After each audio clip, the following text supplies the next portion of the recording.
on vous l'avait dit, on vous lâche pas tout l'été, mais je préfère le préciser. On fera des chroniques un petit peu plus courts à partir de maintenant jusqu'à la fin du mois d'août, c'est-à-dire 2 nouveautés, en tout cas 2 chroniques par épisode jusqu'à la fin du mois d'août. Alors, on va commencer puisque je suis allé me rendre à l'ouverture du Bel Été à Bourges. Je vous montre le programme. N'hésitez pas à en retirer, il y en a un peu partout, dans les points presse et dans différentes bibliothèques qui sont ouvertes. Notamment, moi j'ai récupéré celui-ci au Gibjon. Donc vous avez toute la programmation du Bel Été qui donc a été inaugurée samedi dernier. Alors non pas au Parvis parce qu'il faisait trop chaud, mais dans le jardin de l'Archevêché. Et puis c'est vrai qu'on a pu assister ce groupe de tambours japonais qui était très original. Donc en plus un des membres du groupe expliquait d'où venait leur art, qui fait partie vraiment d'un art on sent limite sportif. C'était très original, voilà. Et donc l'inauguration s'est faite. Il y a un discours de Monsieur Bedin qui expliquait que voilà, il y avait bien évidemment de la musique comme chaque année, mais bien évidemment aussi d'autres activités, que ce soit des activités sportives, du cinéma en plein air au Val d'Oron, et j'en passe et des meilleurs. Voilà, n'hésitez pas, le Bel Été à Bourges a bel et bien commencé. Alors, je vous le disais, quelques nouveautés, à commencer par Nils Frahm. C'est vrai que j'ai choisi ces derniers temps peut-être une musique un peu pour les vacances, c'est-à-dire des musiques soit douces ou soit toujours des musiques aussi à découvrir, mais un peu plus douces pour les premières, et notamment avec Nils Frahm, qui n'en est pas à son premier essai. Je vous montre les autres albums que nous avons à la médiathèque. J'aime beaucoup cet artiste. Je vous montre Nils Frahm très rapidement, parce qu'il a quand même fait pas mal d'albums, Nils Frahm, voilà. Voilà. Donc musique douce, pianiste, voilà, pour des soirées calmes, et il en faut un peu de temps en temps, prendre son temps, voilà, se laisser emporter, se laisser bercer par la musique. Et quelle musique! Le compositeur allemand nous offre en fait 23 pièces. Alors oui, ça paraît énorme, mais c'est bien 23 pièces, et vous allez voir pourquoi, qu'il n'avait jamais achevé. Alors, d'où le titre Old Friends, New Friends, donc anciennes amies et nouvelles amies, puisqu'on peut les mettre au féminin, parce que ce sont des compositions musicales. Pourquoi? Parce qu'en fait, c'est une succession en fait de morceaux composés entre 2009 et aujourd'hui qu'il avait laissé de côté. Donc c'était imaginé, ça a été repris, ça a été repensé, ça a été réadapté et mis en lumière. Donc du coup, aujourd'hui, avec des nouvelles réorchestrations, si on peut dire ça comme ça. Lui, c'est ça, composer, jeter, oublier, reprendre et avoir de nouvelles sensations. Quelques années plus tard, avec une impression de ne les jamais avoir vraiment entendus, ou de jamais les avoir vraiment quittés en fin de compte. Donc il est berlinois, et il nous fait ce cadeau. Je trouve que ça aurait été en effet dommage d'avoir laissé ces ébauches, si on peut dire ça comme ça, de côté dans les tiroirs. Un projet, moi je trouve très ambitieux, donc il faut encore une fois paraître tout son talent. Il a 39 ans, donc il est pas vieux. D'habitude, en fait, il mélange plutôt la musique, on va dire, classique et la musique électronique. Là, cette fois-ci, il est vraiment face à face, seul avec son piano. 80 minutes de pur bonheur, moi je trouve, de tranquillité. Le temps se suspend vraiment. C'est intime, c'est divin, c'est reposant, c'est atmosphérique, c'est mélodique. Et à l'image de, tout de suite, on va commencer du premier titre. Alors c'est assez marrant parce qu'il s'appelle, peut-être que ça va vous rappeler quelque chose, 4 minutes 33. Et en fait, c'est A Tribute to John Cage. Pourquoi? Je fais très rapidement, pas faire une digression, mais John Cage, courant minimalisme, musique contemporaine, pianiste new-yorkais, américain, qui un jour a composé, et d'ailleurs il l'a quand même séparé en 3 mouvements, une musique qui s'appelait 4 minutes 33, mais en fait c'est 4 minutes 33, de silence. Alors, il faut savoir qu'en fait, c'était joué live, et en fait, ces 4 minutes 33 de silence n'en étaient pas vraiment, c'est ça qui est assez drôle, puisqu'en fait, on entendait aussi les bruits ambiants. D'où aussi après Brian Eno qui s'est inspiré de ça, d'où l'ambiance musique, et en fait, oui, forcément, il y a des bruits du public, mais à un moment donné, il a laissé le temps se poser, où il y a eu 4 minutes 33, en tout cas, où il ne jouait pas seul sur scène. Et en fait, il l'a même après retranscrit sur album, donc vous avez une plage qui s'appelle 4 minutes 33, où c'est que du silence. Voilà. Il faut savoir que John Cage a été aussi un élève de, en tout cas inspiré par Satie, et que lui-même du coup a influencé Nils Frahm. Voilà, c'est fait pour John Cage. Donc du coup, on va écouter ce 4 minutes 33, Tribute to Légèreté.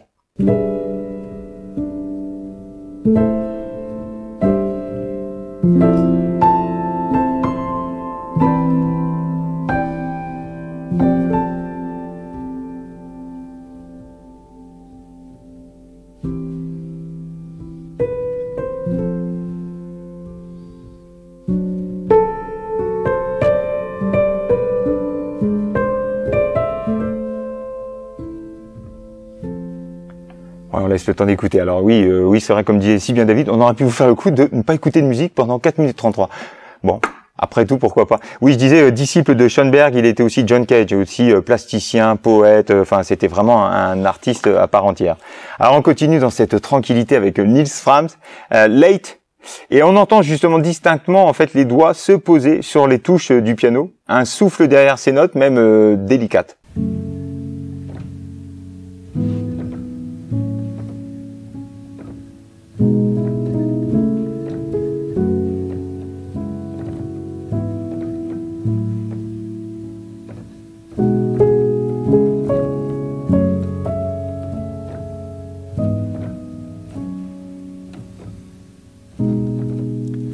Alors, Berduxa, moi j'aime beaucoup, c'est composé comme une musique de film.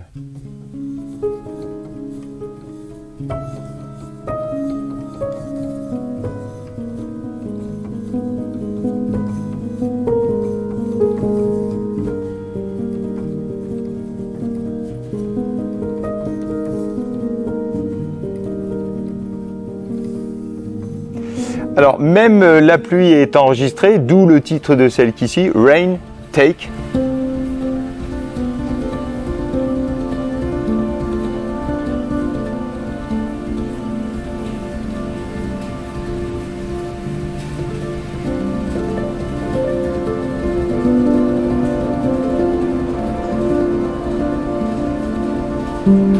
Encore les petits craquements, en fait, les bruitages qui entourent et qui enveloppent le joueur sur Wellinger Walzer.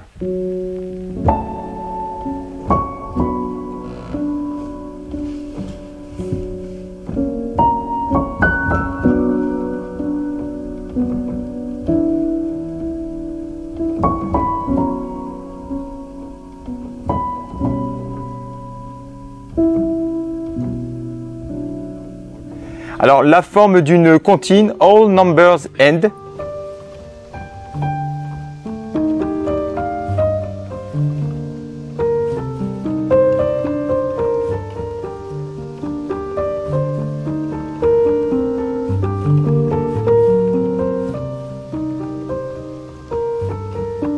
Alors j'aime beaucoup le titre, mais le titre, quand je dis titre, l'intitulé, Nils has a new piano, je trouve ça assez drôle. Donc Nils Frahm lui-même en fait a un nouveau piano, peut-être qu'il s'amuse avec.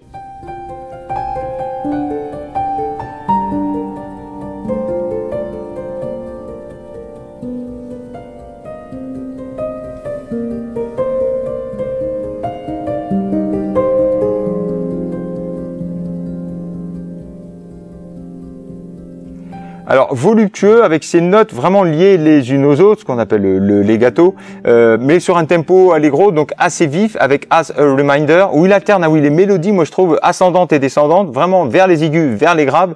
Vraiment il joue avec les nuances.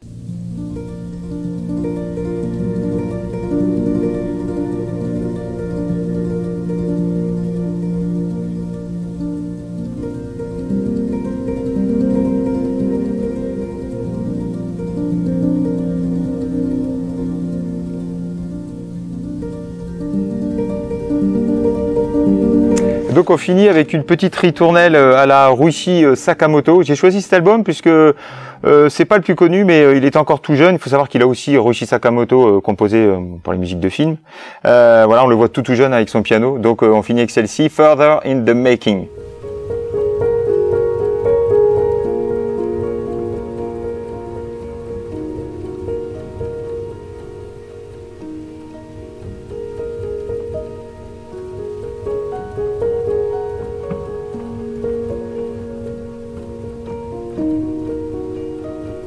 Voilà, pour tous les fans de piano, de musique calme, comme je vous disais, pour se poser, ça, on peut l'écouter entre amis un soir, à table, ça dérange personne. C'est vrai qu'on n'écoute pas du hardcore. Donc, fan de minimalisme, fan de Ludovico Einaudi et de Sakamoto, et voilà, et j'en passe, c'est des meilleurs.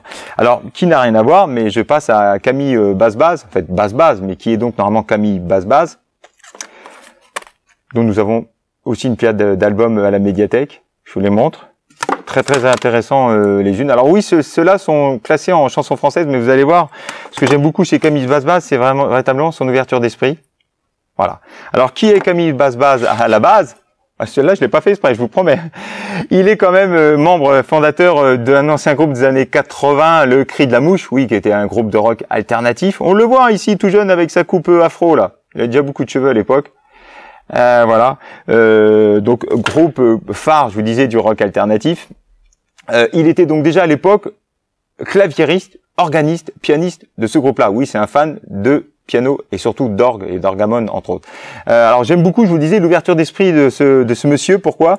Parce qu'après en fait avoir été marqué par le punk, par le hardcore, par toute une scène rock 70s aussi, il découvre et tombe amoureux du reggae surtout, mais aussi de la soul et du blues funk. Voilà. Et d'ailleurs, il a fait quasiment toutes ses tournées. Et moi, je l'ai vu pas mal de fois avec qui? Avec FFF. Donc FFF, Fédération Française de Funk, dans lequel on retrouve Yarol Poupeau et Marco Prince. Il a fait toutes ses tournées avec eux. Donc moi, j'ai pu le voir en solo avec son piano. Il a aussi collaboré beaucoup avec pas mal de gens du milieu du hip-hop. Il a travaillé avec Joey Starr sur son premier album à lui qui s'appelait Dubadelic en 1996. Il va aussi composer 5 bandes originales pour le cinéma, notamment pour Pierre Salvadori. Alors, je fais aussi une digression, savoir que Marco Prince aussi, justement, parce que parfois on se dit qu'est-ce que font les groupes parce qu'on n'entend plus parler des FFF. Marco Prince qu'on retrouve ici, hop, voilà, a quand même enregistré 13 bandes originales de films, dont le Pharmacien de garde. Et puis, je fais aussi une autre digression, puisqu'à la même époque, savoir que Sinclair, en fait, qui faisait aussi les tournées à l'époque avec eux, a lui aussi composé pour le cinéma, et notamment le premier film de Guillaume Canet, qui s'appelait Mon idole. Voilà. Entre autres. Donc voilà, il collabore et il travaille avec beaucoup de gens. Il a travaillé aussi avec Sandrine Kiberlin. Il a travaillé aussi avec donc Yarol Poupeau de FFF, avec André Manoukian. Il a travaillé avec Sly and Robbie, les Jamaïcains. Il a travaillé surtout aussi avec Winston McAnuff. Et cette fois-ci, par contre, il collabore avec qui? Avec Manu Digital. Voilà, Manu Digital. Un des acteurs essentiels de la scène new reggae digital. Voilà, Manu Digital. Voilà. Avec d'autres personnes comme Bigaranx ou comme Flox, mais ça, je garde de côté parce que je vous en parlerai dans d'autres chroniques. Voilà. Donc, c'est un beatmaker, Manu Digital, producteur, spécialiste des claviers. Donc là, 2 amoureux du clavier qui se rencontrent et quelle belle rencontre, je trouve. Donc, les deux univers se marient, moi, je trouve, à merveille. Ça match, comme ils le disent eux. Une ambiance, donc, reggae, new reggae digital. Et dub aussi sur les 2 derniers titres de l'album, on va l'écouter après. Une ambiance, vous allez voir, assez cool, très ralentie, comme à son habitude avec Camille Basse. C'est souvent comme ça, des ambiances assez moites. Voilà, et une belle complémentarité entre les deux. Alors on va commencer par Dernière danse. Ah oui, alors la plupart des propos, je pense que c'est les relations en général, je l'ai bien écouté encore hier, hommes-femmes, qui sont pas toujours évidentes. Dernière danse, alors pose cette ambiance justement lancinante, assez lente, langoureuse, un rythme reggae très très calme. C'est ma dernière danse. Les mains sur tes hanches. Est-ce qu'on sait tout dit? Est-ce qu'on sait tout fait? C'est quoi ton problème? Alors c'est le titre de la chanson. Alors moi j'ai découvert justement la collaboration entre les deux avec ce single-là que je trouve assez imparable. Basse retrouve aussi, alors oui, l'autre instrument qu'il affectionne tout particulièrement, puisqu'il est fan d'orgue, mais aussi donc le mélodica. Je vous montre un mélodica, parce que le spécialiste en Jamaïque de mélodica, c'est donc lui, c'est Augustus Pablo. Voilà, le mélodica, en fait, un petit instrument qui fait partie des instruments à hanches. Et c'est pour ça qu'il y a une sonorité, on peut le comparer soit à l'harmonica, soit aussi à l'accordéon. Alors en fait, il y a 2 principes, il y a souvent deux formes d'instruments, mais la plus répandue c'est celle-ci. En fait, on souffle directement dans une embouchure. Il y en a une autre où en fait on peut souffler aussi via un tuyau. La plus courante c'est celle-ci, et en fait une fois qu'on souffle, on fait changer la hauteur des notes, voilà, grâce à un clavier. Mais on va l'écouter, je vous dis, ça se rapproche véritablement de l'harmonica et donc du coup et de l'accordéon. Et donc on retrouve ce son dans le son qui va dans le titre qui vient tout de suite. Dur d'être doux, doux si doux.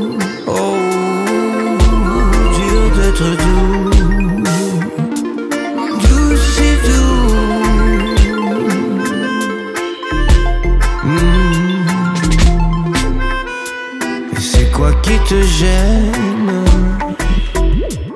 Tu n'es plus la même. Oh, c'est qui t'entraîne. Alors, humanoïde, électro, très électro, moi je trouve quand même, donc digital, synthétique, il y a du delay dans la voix, donc des synthés, le mélodica et une batterie très très reggae. Condamné pour l'éternité à ne plus jamais savoir se parler les uns les autres, les uns et les autres. Dès l'enfance, tu te prépares au combat.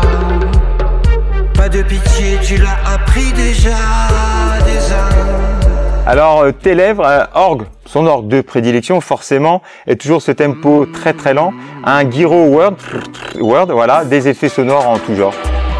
J'embrasse tes lèvres et je me sens si bien que j'en oublie le lendemain. Ouais. Effleure ma peau, guéris mes blessures. Baby Blue, avec un rythme assez pop et funky synthétique. Demande à mon piano ce que tu veux. Demande à mon piano ce qu'il te faut.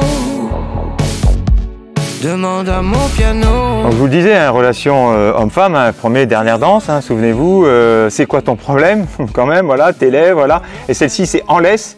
Et j'aime bien quand il dit le sais-tu que tu me tues, faut que ça cesse, il faut que ça casse, il faut que ça cesse entre nous deux, voilà, faut que ça casse, sans caresse, je me casse, voilà. Et c'est assez marrant parce qu'après il y a un petit sifflement comme si de rien n'était, comme si on s'en foutait un petit peu.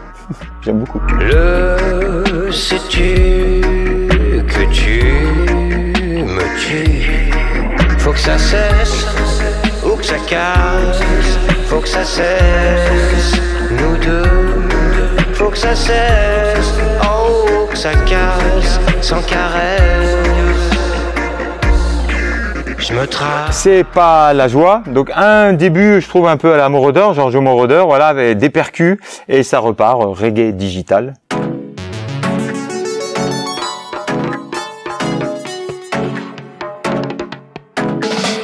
Au niveau de la pollution, c'est pas la joie, c'est pas la joie. Au niveau de la télévision, c'est pas la joie, c'est pas la joie. Et donc je vous le disais, ça finit par deux dubs. Alors je rappelle très rapidement, le dub c'est une partie instrumentale du reggae. Alors il peut être digitalisé, new reggae, il peut y avoir des effets électro. D'ailleurs souvent il y a des boucles et des effets électro, mais en tout cas sans parole. Donc la première, Last Dub to Love Heal.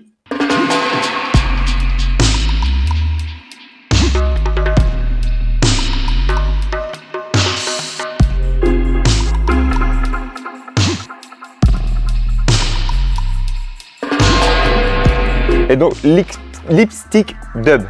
Lipstick Dub.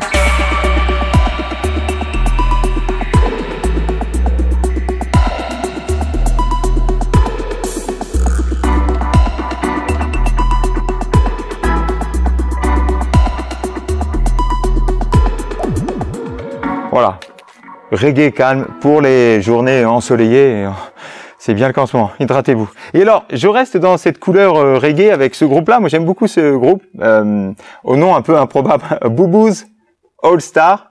Un album à la médiathèque, un album au Val d'Oron. Alors, faut savoir qu'à la base, donc ils sont bordelais. C'est un groupe en fait ce qu'on appelle les backing bands. Donc en fait, comme littéralement si on traduit, en fait, c'est des groupes qui sont en arrière. C'est surtout des groupes qui jouent pour d'autres, sur une scène, mais ça peut être parfois pour des artistes différents.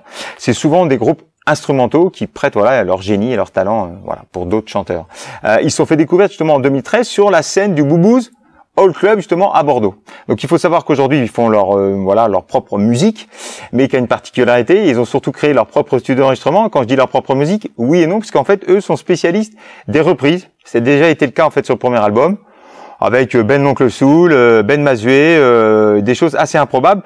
Et donc dans celui-ci, il y a des choses, moi je trouve assez bien, et on se rend compte que des fois, le reggae ne va pas forcément dans tous les domaines. C'est vrai que celui qui se prête le mieux, souvent les reprises, c'est la reprise soul music. Et donc on va découvrir quand même 3-4 extraits rapidement. Celle de Mary J. Blige, moi j'ai beaucoup aimé, Family Affair. Let's get